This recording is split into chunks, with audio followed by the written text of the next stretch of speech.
Welcome to Thread of Terror. We bring you the creepiest stories from Reddit. Dim the lights, grab a blanket, and hit subscribe so you never miss a scare. Have you ever encountered something paranormal? Story 1. Silent Girl in White. From the ages of 3 to 13, I lived in a quiet home near Yosemite National Park. The house was not particularly remarkable: 4 bedrooms, a den, dining room, and the usual features. It sat down a secluded dirt road, surrounded by wilderness and miles away from civilization, as is typical in that area. Throughout my childhood, I was visited by a girl in white. She never spoke, but I would wake up at night and feel her presence or see her standing there. I asked my father about it, and his response was always the same: the men in our family can see ghosts. I tried to rationalize it. Being a skeptic even as a child, I assumed it might be a family predisposition to some mild mental condition, perhaps something akin to schizophrenia. It never truly frightened me because she did not look entirely real. There was something subtly wrong about her, a detail that kept her from seeming fully human. Years later, after my father passed away, my mother decided to sell the house. We worked with a realtor and never met the buyers directly, knowing them only by their names. After the sale, life moved on, until one day we heard from our old neighbors, close family friends. The buyers of our house had a son who attended the same school as the neighbors' children. They told us that the boy was struggling. He came to school exhausted, repeatedly complaining about the house. He spoke of a girl who would stand silently by his bed at night, watching him. He begged his parents to leave, saying he felt like he could not stay there anymore. Hearing that sent chills through me.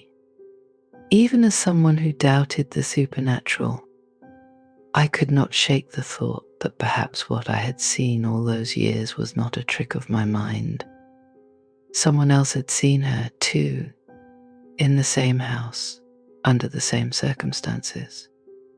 To this day, I cannot explain it, but the memory of that girl in white still haunts me.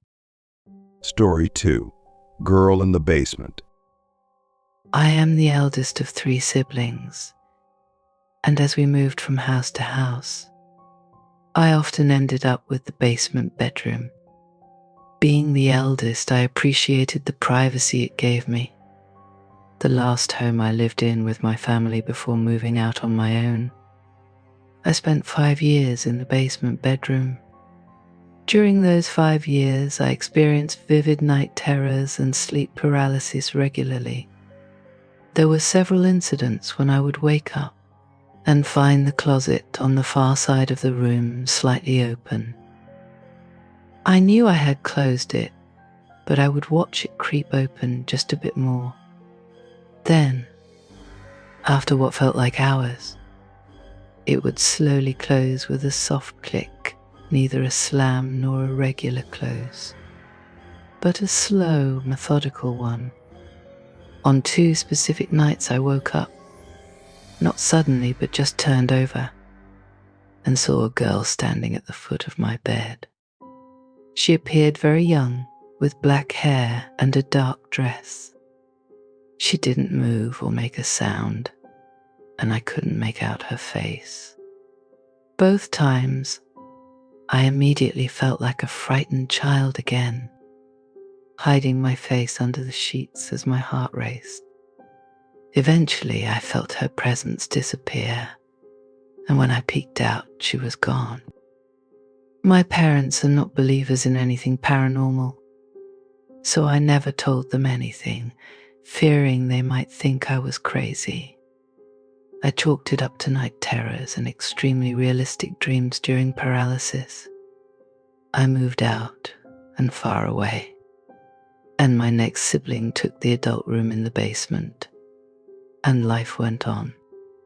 A few Christmas visits and other holiday trips later, I remember going into the basement room to retrieve a chair and noticing the closet door had been nailed shut from the outside.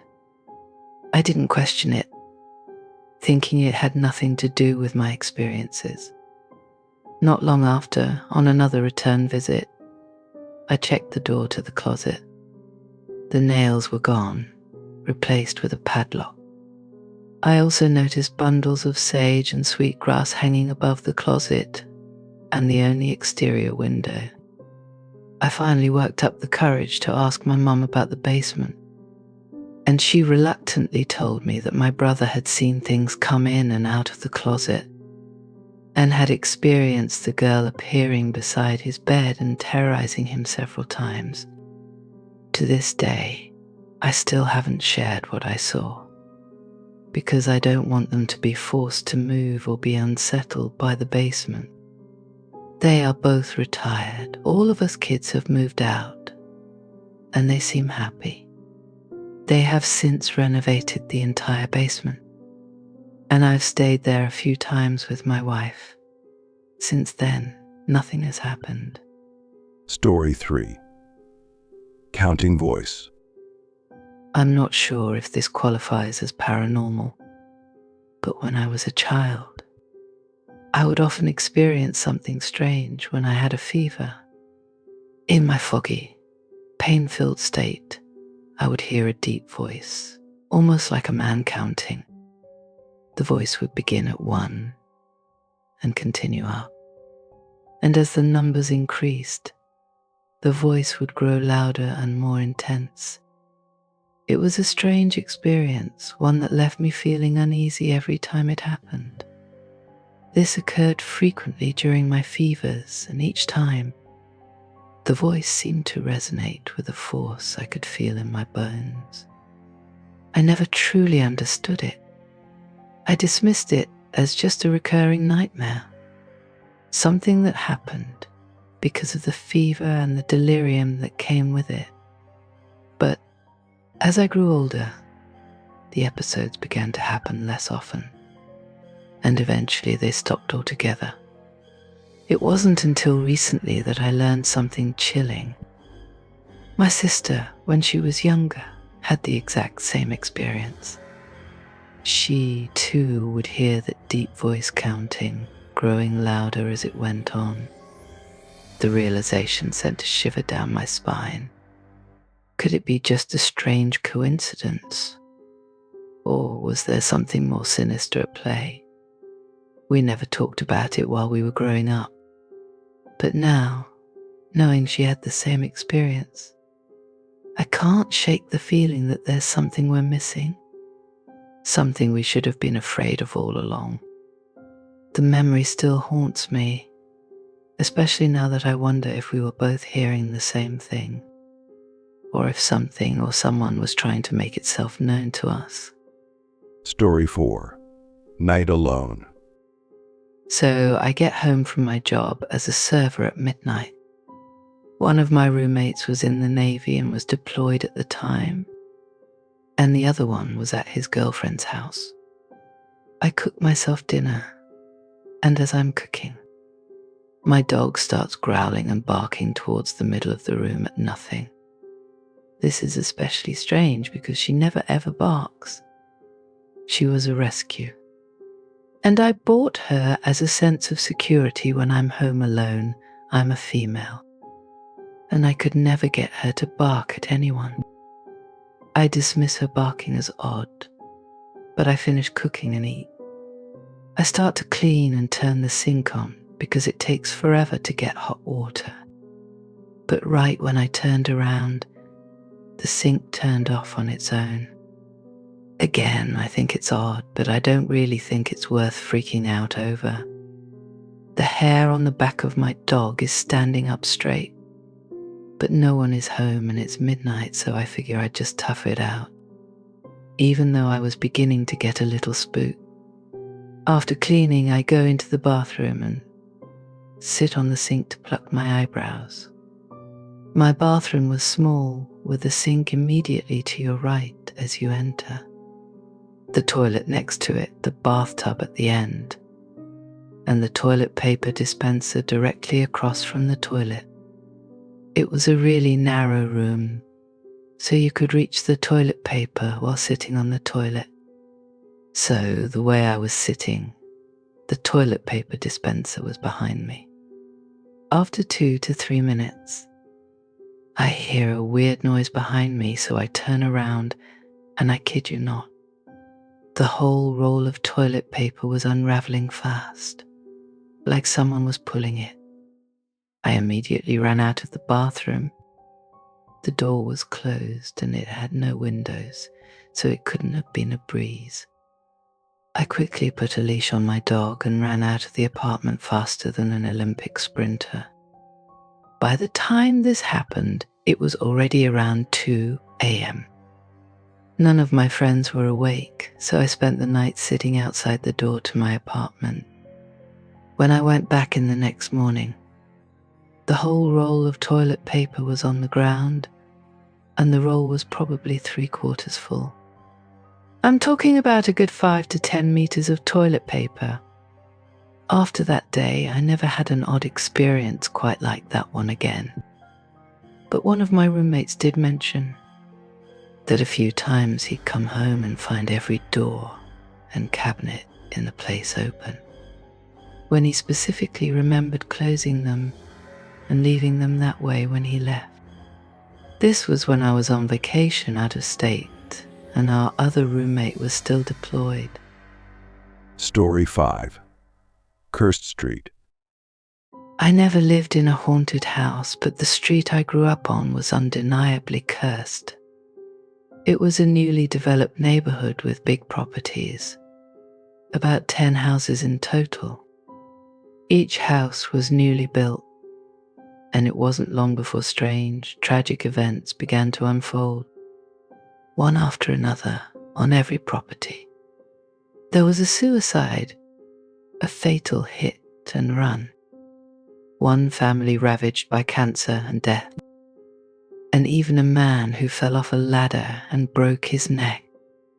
One young man, around 18 years old, was declared mentally insane. And there were more incidents, though I can't quite remember the specifics. It felt as though every house on that street was touched by darkness in some way. Our house seemed to get off lightly compared to the others. No one died, and no one became paralyzed. But that doesn't mean we were spared. Our father became abusive, targeting my mother and older siblings. It shattered our family, and eventually, my mother and us kids moved away to escape the torment. But the curse didn't stop there. The next family who moved into our house built a large garage and shed. About a year later, their teenage son tragically hung himself in that shed. It was a horrific repeat of the tragedies that had plagued every other home on the street. It wasn't until later that we learned the full extent of the curse. An Aboriginal elder who was familiar with the area revealed that the land was cursed. He told us about ancient rock markings that had been discovered nearby, markings that warned people to stay away from the area because it was inhabited by bad spirits. These markings were a silent reminder of the dark history tied to the land, one that no one could escape. After learning this, it all made sense. The overwhelming darkness that seemed to haunt every home on that street, the tragedy and suffering that plague each family. No matter how far we moved, we couldn't forget the horrors that took place on that cursed road. Story 6. Ghost Who Called. This is one of 2 paranormal experiences I've had that I have a hard time wrapping my head around. I've suffered from insomnia for as long as I can remember. I was in 2nd grade, and it was really early in the morning. I think around 5 a.m. or so. I had a small television on my nightstand, and was definitely watching The Lord of the Rings on VHS. I had the volume turned up really loud because my ceiling fan always made a ruckus throughout the night. I was completely immersed in the movie when suddenly, all of the sounds around me started to slowly fade away. I became confused and reached to turn my television up, thinking it had broken, but then I realized the sound of the fan had faded with it. The only way I can describe it is comparing it to someone turning down the volume on a car radio. I was suddenly overwhelmed by an intense feeling of euphoria. I have never experienced anything like it. I cannot fully describe how utterly at peace I felt. I was able to comprehend what was happening, and then it clicked in my head that I was dying. Keep in mind that I was in second grade. So this was a pretty intense realization, but I just knew. I rolled over onto my back, ready to, and oddly excited to, accept my fate. That was when I saw it. There was a large white figure in my doorway, just hovering and pulsating with a white aura. I quickly panicked and began calling out for my brother. His room was across the hall. The figure glided to the end of my bed and just sat there watching me. I'm not really sure how much time passed, but the figure suddenly vanished, sound came back, and the euphoria disappeared.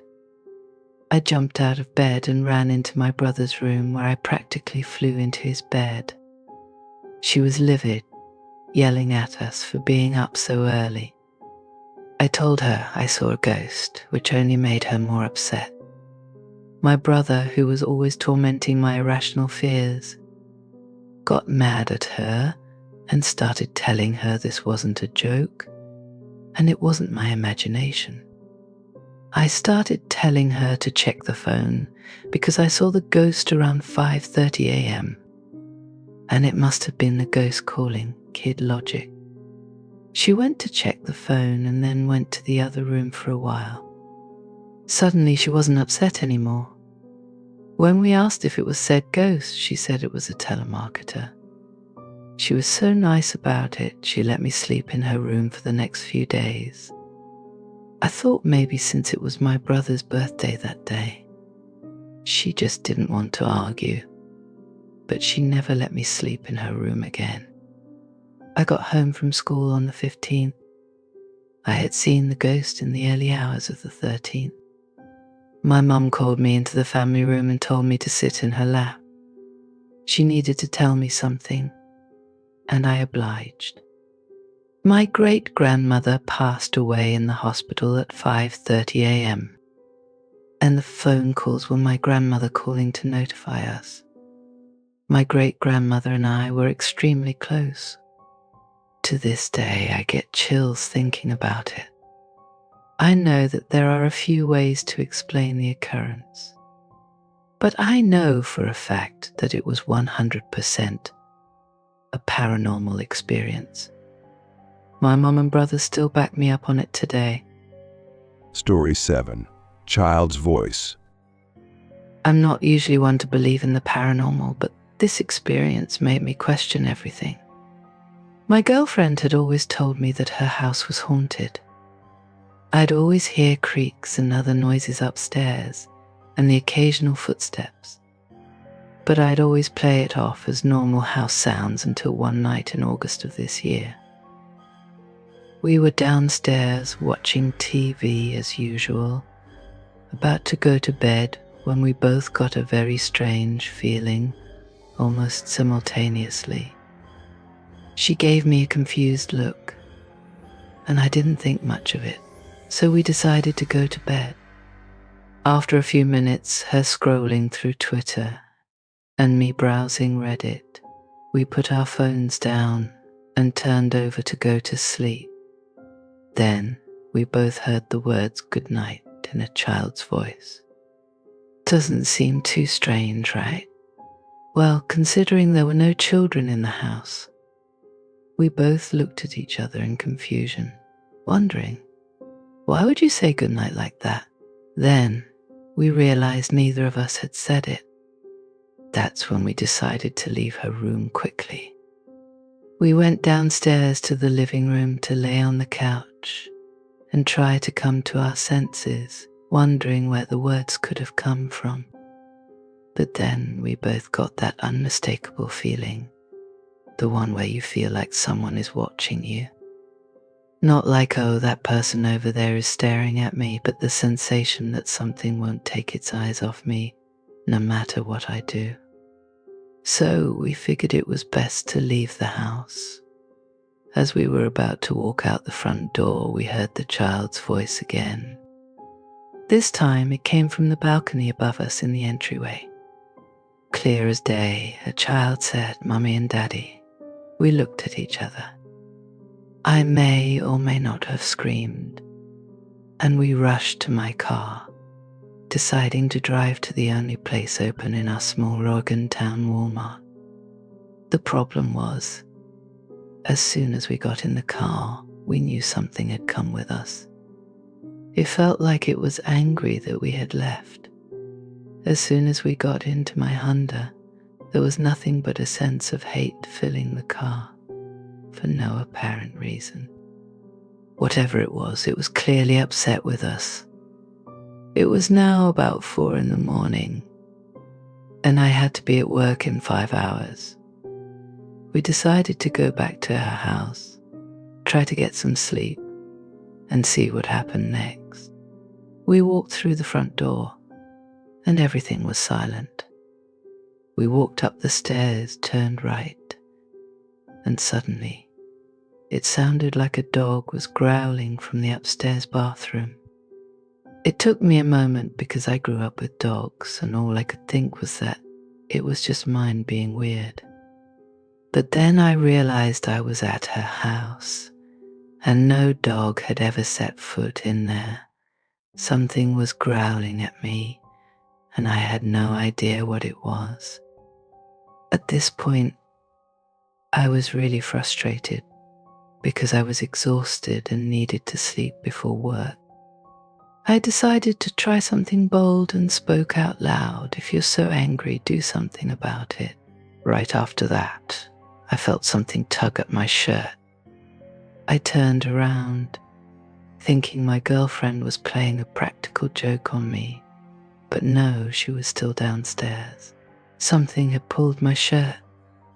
That's when I decided it was time to leave for the night. At 6 a.m, we got in my car and drove to my mum's house. That car ride felt much less hostile, and the negative feelings seemed to disappear for a while. I went to work while my girlfriend slept at my mum's place. When I got off work, we went back to her house to check things out. Everything seemed fine except for one thing. The picture of us that she had hanging on her wall had been knocked to the ground, like something straight out of a horror movie. But she was too exhausted to care about my safety at that point. And I was so tired. I was willing to let whatever was in that house do whatever it wanted, as long as I could get some rest. 2 weeks later, we moved out and haven't had any problems since. I never believed in the paranormal until this happened.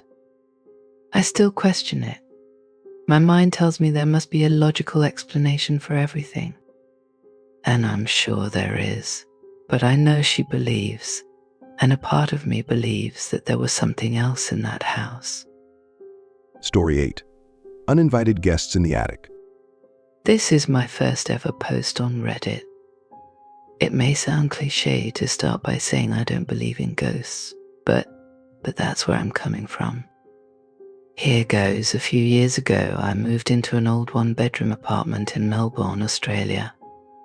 This was the first time I had moved into my own place, and it was nice to not have troublesome roommates.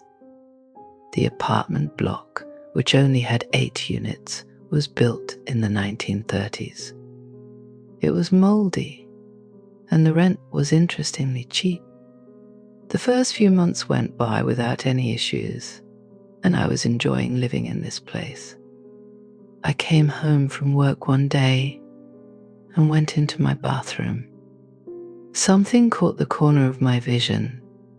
The board which covers the manhole on the ceiling that provides access to the small attic space was broken into 2 pieces on the ground.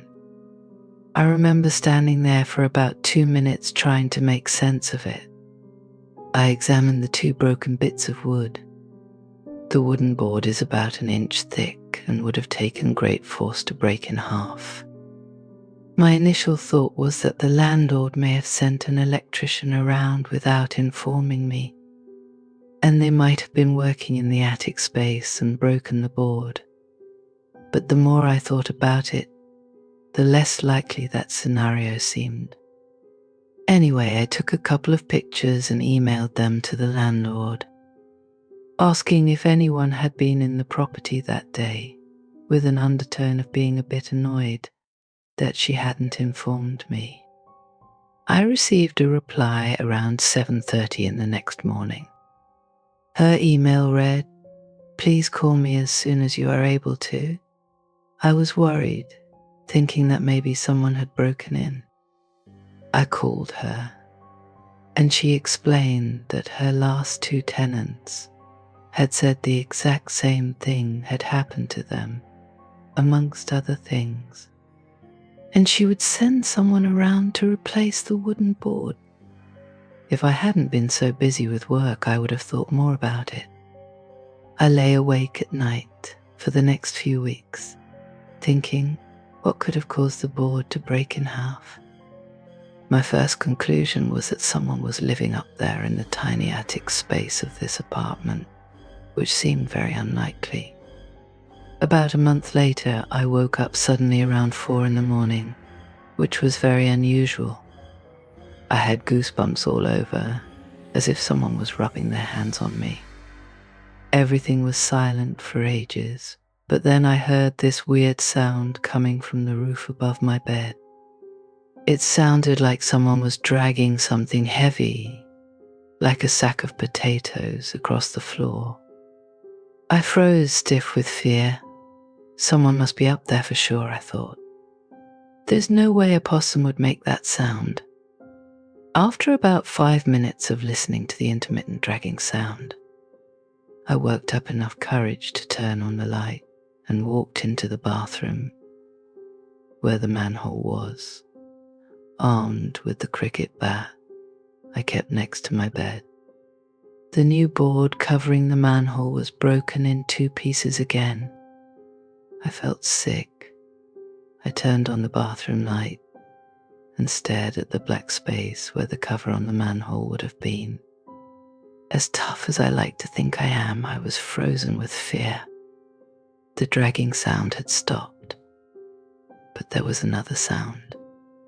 There was whispering. At first, I thought my mind was playing tricks on me, but the whispering was clear. It was coming from the attic. Please let me stress at this point that I'm not making any of this up. The whispering sounded like children's voices. It was mostly gibberish, but there was one sentence that I could make out. "It's your turn. It's your turn." It kept repeating. I turned on every single light in the apartment, as well as the TV, to try and make things feel normal. It was about 5 in the morning, and it was still dark outside because it was the middle of winter. I was watching TV to try and unwind when suddenly the fuse blew and everything went silent. My pet budgie in the kitchen, who never made a sound at night, started squawking like he was being strangled. I had never heard him make these sorts of noises. He was literally screaming. I grabbed my car keys and ran out of the apartment, getting into my car. I waited until the sun came up. People were walking their dogs, starting their day, and this comforted me enough to go back into my apartment. The front door was open, but I didn't think too much of it because I figured I had run out of there so fast that I didn't close it properly. Everything seemed normal, and I went into the kitchen to check on Dexter, my pet budgie. He wasn't in his cage. I was horrified. I let him out most days to fly around, but there was no way he could have gotten out unless someone let him out. I started feeling sick again. I looked around everywhere but couldn't find him. All the windows were closed, and the wire mesh screen door at the front door was closed when I came in. I opened the door to the bathroom. Again, I opened the door to the bathroom, and I could hear a splashing sound. Poor little Dexter had been half drowned in the toilet. I took him out, washed him, and dried him off. I thought he was going to die because he had inhaled water. I was so confused. The only logical explanation was that someone had done this. At about 8 in the morning, I called the landlord and gave her a watered-down version of what had happened. "Oh, wow. You heard the whispering too," she said. I stayed in that apartment for another 18 months. I only moved out 3 months ago. I heard the whispering again on a few occasions, and twice the manhole cover moved but wasn't broken. The landlord called me last week. She sounded embarrassed and said that the new tenants, a young Japanese couple, had begged to speak with me about some of the things that had been happening there. I didn't want to get involved. It's their problem now. Story 9. Eyeless Boy. I shared this story before in a similar thread. One night when I was 10 years old, I was asleep in bed and was woken up by the sound of my bedroom door opening and then someone sitting on my bed. I felt a slight graze on my leg and the bed sink as they sat down. Thinking it was my mom coming in to tell me something, I opened my eyes, only to see a pale, eyeless boy, just black empty sockets, who seemed to be my age, sitting at the foot of my bed with his legs crossed, staring at me, or facing my direction since he had no eyes. He then reached his hand toward me and was holding what looked like a little black box. I was a little frightened, but as I reached to grab it, he hesitantly pulled back. I reached out further for it and said, "Give it to me." As I did so, I blinked, and by the time I reopened my eyes, he was gone. The spot on the bed where he had been sitting lifted back into place, but the imprint of someone sitting there was still visible.